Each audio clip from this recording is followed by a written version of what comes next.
အားလုံးပဲမင်္ဂလာပါဒီနေ့ပြပြသွားမယ့်အကြောင်းအရာလေးကတော့ Python ပေါ့နော် data scientist တယောက်အတွက်မရှိမဖြစ်ရှိထားတဲ့သိထားတဲ့ programming skills တစ်ခုဖြစ်ပါတယ်အဲ့တော့ဒီ course မှာ data scientist ကို introduction လုပ်တာဖြစ်တဲ့အတွက် Python ကိုသိထားဖို့လိုအပ်ပါတယ်အဲ့တော့ဒီမှာပြင်သွားပြီးမှကတော့ Python survival skill ဖြစ်ပါတယ်အဲ့တော့ programming လုပ်တယ်ဆိုတဲ့နေရာမှာ knowledge တွေမရပါဘူး skills ကအရေးကြီးပါတယ်ဒါကြောင့်မို့ပထမဦးဆုံး Python software ကိုကိုယ့်ရဲ့ computer ထဲမှာ download ဆွဲထားစေချင်ပါတယ်ဆိုတော့ဒီ course ဒီ video ကိုနားထောင်တဲ့အချိန်မှာ pause လုပ်ပြီးတော့မှ software တွေကို download လုပ်ဖို့ install လုပ်ဖို့တိုက်တွန်းပါတယ် video ပြီးတဲ့အထိမကြည့်ဘဲနဲ့ pause လုပ်ထားပြီးတော့မှသွားဖို့တိုက်တွန်းလုပ်ပါတယ်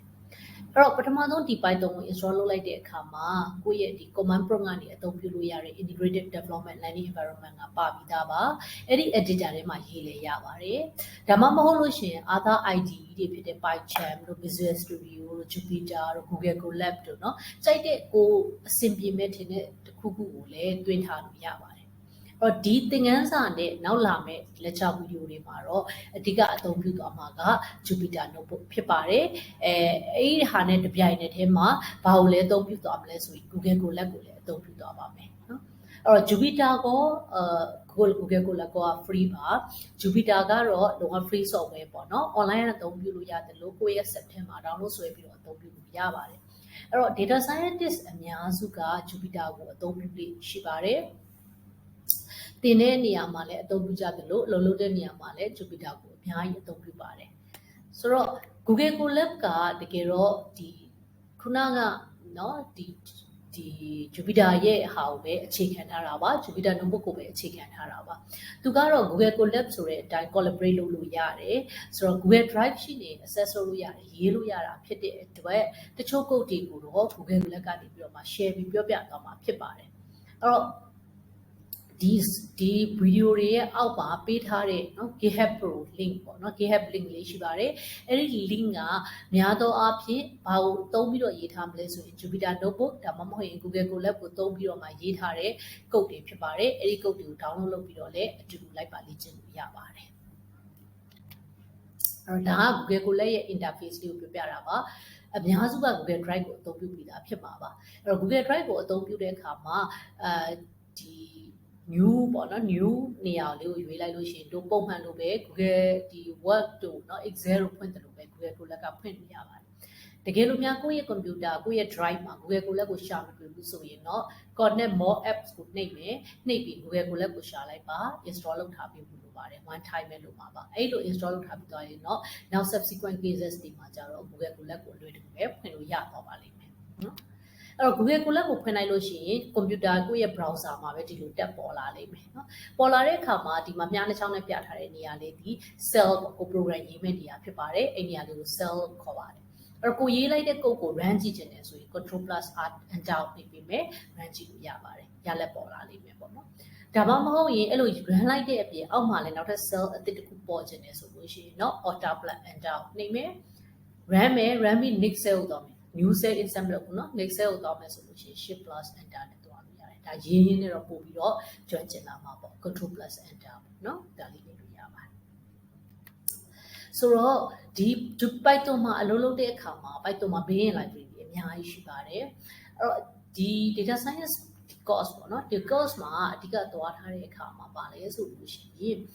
ရှိပြီးသား libraryအသုံးပြုပြီးတော့ data တွေကိုဘယ်လို analyze လုပ်လဲဘယ်လို understand ဖြစ်အောင်လုပ်လဲဘယ်လိုမျိုး modeling တွေလုပ်လဲဆိုတော့သွားမှာဖြစ်တဲ့အတွက် build library ကိုသိနေဖို့လိုတယ်เนาะအများကြီးအသုံးပြုမှာအဲ့တော့ဒီ build library ကိုသုံးမဲ့ code ထဲမှာဘယ်လို import လုပ်လဲဆိုတာသိဖို့လိုတယ်များသောအားဖြင့် Google Colab ကိုပဲသုံး Jupyter ကိုပဲသုံး build library တော်တော်များများက pre-install ဖြစ်ထားပြီးသားဖြစ်လိမ့်မယ်သို့တော့အကယ်၍လိုအပ်လာရင်လည်းထပ်ပြီးတော့ install လုပ်ဖို့လိုအပ်လိမ့်မယ်ပထမဆုံး Python version တစ်ခုဘာ version လဲပေါ့နော်ကိုသုံးနေတဲ့ version ကဘာလဲလို့သိချင်တယ်ဆိုရင် 6sys ဆိုတဲ့ module ကို import လုပ်ဖို့လိုအပ်တယ်ဒါဆိုရင်ဒီ computer တွေကိုသုံးနေတဲ့ computer ဆိုတဲ့ computer ပေါ့နော်ကိုဒီသုံးနေတဲ့ Google Colab ဆိုတဲ့ Google Colab ပေါ့ကိုသုံးနေတဲ့ဒီ environment တွေကို library ကိုလောက်တော့မယ်ဆွဲခေါ်ချင်တယ်ဆိုရင် import ဆိုတဲ့ method ကို keyword ကိုသုံးမယ် import sys ပေါ့ကိုဒီ import လုပ်မယ် module ပေါ့နော် import SYS ဆိုပြီးတော့ module import လုပ်လိုက်မယ်လုပ်ပြီးသွားလို့ရှိရင်ဒီ SYS ထဲမှာရှိနေတဲ့ attribute တွေ method တွေအကုန်လုံးကိုအသုံးပြုရပါတယ်အဲ့တော့ SYS တော့ version ကိုရိုက်ထည့်လိုက်လို့ရှိရင်အခုကိုသုံးနေတဲ့ computer ရဲ့ Python version ပေါ်လာလိမ့်မယ်ဒီမှာဆိုရင် Google Colab ကိုသုံးနေတဲ့ဒီ Google Colab မှာဆိုရင်တွင်းထားတဲ့ Python version ဒီ 3.7.13 ဆိုတာကိုတွေ့ရလိမ့်မယ်အဲ့တော့ကိုတခြားဒီလုပ်ဖို့ library တွေလုပ်တဲ့အခါမှာဆိုလို့ရှိရင်လည်းအဲ့လိုပဲ import ဆိုတဲ့ဟာကိုသုံးပြီးတော့ library လုပ်လို့ရတယ် import လုပ်လို့ရတယ်ပေါ့ဒီမှာ alliance တုံးတဲ့ပုံစံကြီးပြချင်ပါတယ်အဲ့တော့အများစုတို့သုံးမဲ့ library တစ်ခုက NumPy နဲ့ Pandas ပေါ့ data scientist တွေအသုံးပြုမှာကအဲ့တော့ဒီ NumPy ဆိုတဲ့စာက၅လုံးပါတယ်ပေါ့နော်အဲ့တော့အောက်မှာစိုက်လိုက်တဲ့အခါမှာ NumPy နဲ့ဒီလိုခေါ်ပြီးသုံးမဲ့အစား short term အနေနဲ့ NP ဆိုပြီးခေါ်သုံးနေရှိတယ်အဲ့တော့ဒါဆိုရင် import လုပ်တဲ့က import library name module name as ကိုယ့်ရဲ့ alliance ပေါ့အတူကောင်းလေးကိုထည့်လို့ရတယ်များသောအားဖြင့်အသုံးပြုမှုများတာဒီ import NumPy as NumPy as NP import Pandas as PT ဘေကုန်းမျိုးစရာရှိလာတာဒီချက် import NumPy as ABC လို့ခေါ်လို့မရဘူးလား import NumPy as Richard လို့ခေါ်လို့မရလားရပါတယ်ဒါပေမဲ့အများစုသုံးနေတဲ့เนาะ standardize ဖြစ်တဲ့နာမည်တွေခေါ်ဝေါ်တွေကိုအသုံးပြုခြင်းအပြင်အများသဘောတူထားတဲ့လမ်းကိုလိုက်ခြင်းအပြင်ဘာဖြစ်လဲဆိုရင်တယောက်နဲ့တယောက် collaborate လုပ်တဲ့အခါသူများကို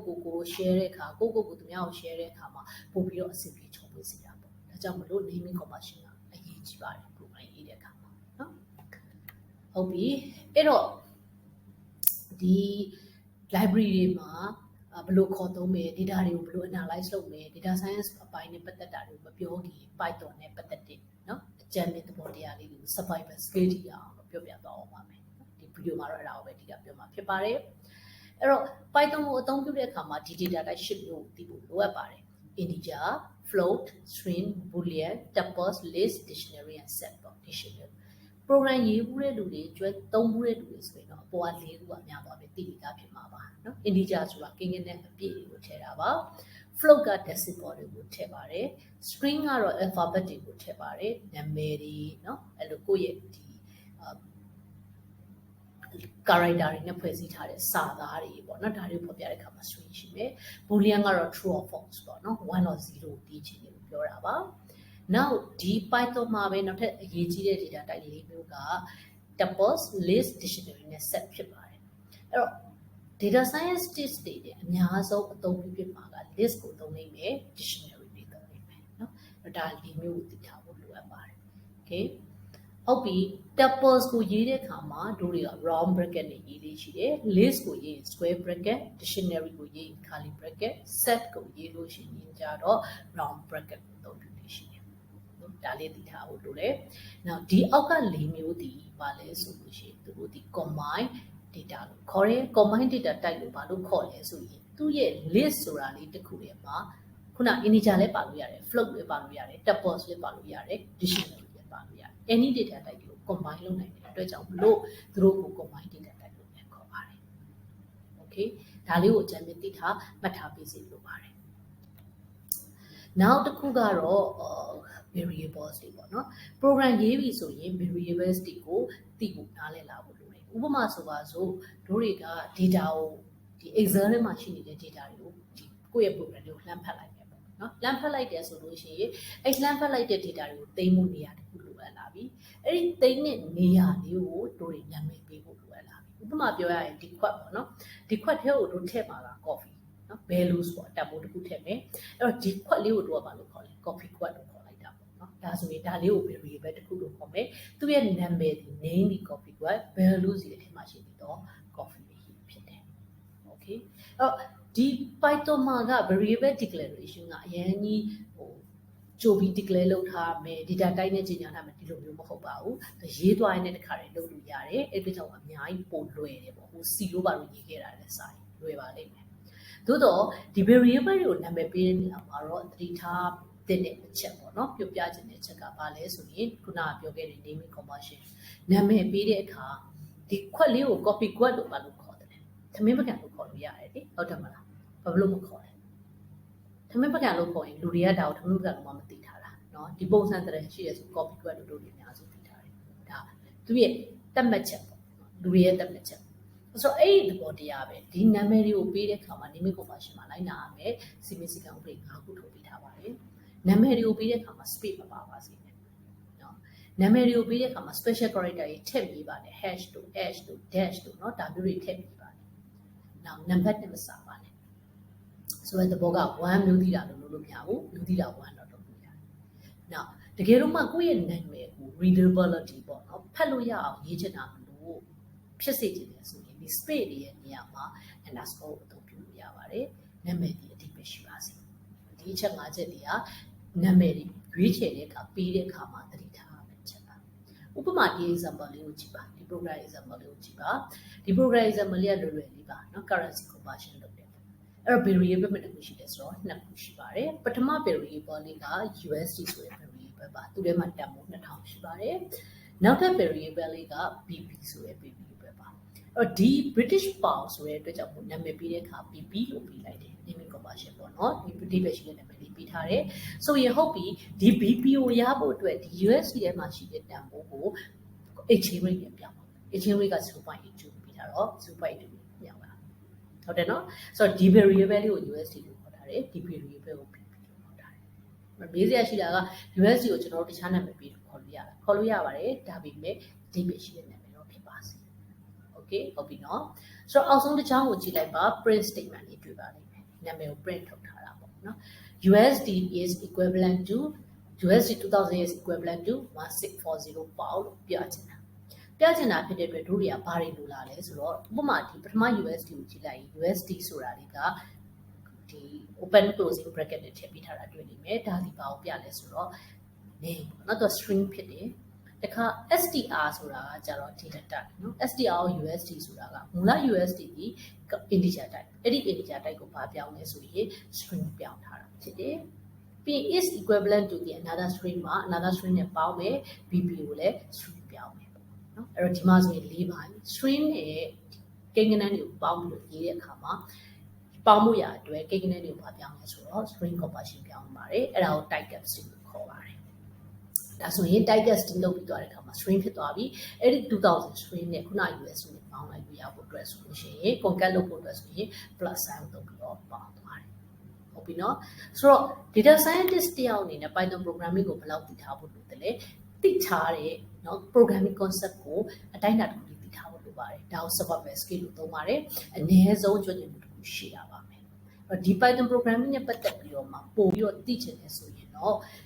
ဒေါက်တာမြူတီတာဆိုတဲ့ YouTube channel ရဲ့အောက်မှာပဲ Python programming ဆိုပြီးတော့ course တစ်ခုလုံးလုပ်ပေးထားပါတယ်အဲ့ဒီ course မှာဆိုရင်ခုနက variable တွေခုန data types တွေကို exercise တွေနဲ့အတူလေ့ကျင့်ခန်းတွေအများကြီးပေးထားတာဖြစ်တဲ့အတွက်ထပ်ပြီးတော့လေ့လာဖို့အတွက်တိုက်တွန်းချင်ပါတယ်နောက်တစ်ခုက practical introduction to Python programming ဆိုတဲ့စာအုပ်ပါ internet မှာအလွယ်တကူရှာလို့ရပါတယ်အဲ့ဒီထဲမှာရှိနေတဲ့ Python programming တွေကိုလည်းသိထားဖို့လိုအပ်ပါတယ်ဖတ်ထားဖို့တိုက်တွန်းပါတယ်နော်အဲ့တော့နောက်ထပ်သင်ခန်းစာ module မှာတော့ဘာလို့စတင်တော့မလဲဆိုလို့ရှိရင်ခုနကတော့ကတို့ရဲ့ data တွေ Excel မှာသင်ထားတဲ့ data တွေ internet ပေါ်မှာရှိနေခဲ့တဲ့ data တွေကိုလှမ်းပြီးတော့ Python နဲ့လှမ်းဖတ်တော့မယ်အဲ့လိုလှမ်းဖတ်ဖို့အတွက်ဘယ်လို module တွေလိုအပ်တယ်လဲနော်ဘယ်လို library တွေကိုလိုအပ်တယ်လဲပြီးဘယ်လိုတွေဖတ်မလဲအဲ့ဒီ library ရဲ့အောက်မှာရောဘာ method တွေရှိတယ်လဲဒါတွေကနေစပြီးတော့သွားတော့မှာဖြစ်ပါတယ်ဆိုရင်နောက်တစ်ပတ်မှာ pandas တို့ numpy တို့ကိုယ်တိုင်လက်တွေ့လုပ်ရတော့မှာဖြစ်တဲ့အတွက်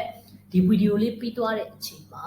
software เนาะ Python program နဲ့ပတ်သက်ပြီးတော့ Colab ဆိုရင် Colab Jupyter ဆိုလည်း Jupyter software သွင်းထားဖို့နဲ့ Colab ကိုရင်းနှီးထားဖို့အတွက်တိုက်တွန်းလိုပါတယ်နောက်နှစ်ဖြန်မှာထပ်ပြီးတော့မှတွေ့မှာဖြစ်ပါတယ်ကျေးဇူးတင်ပါတယ်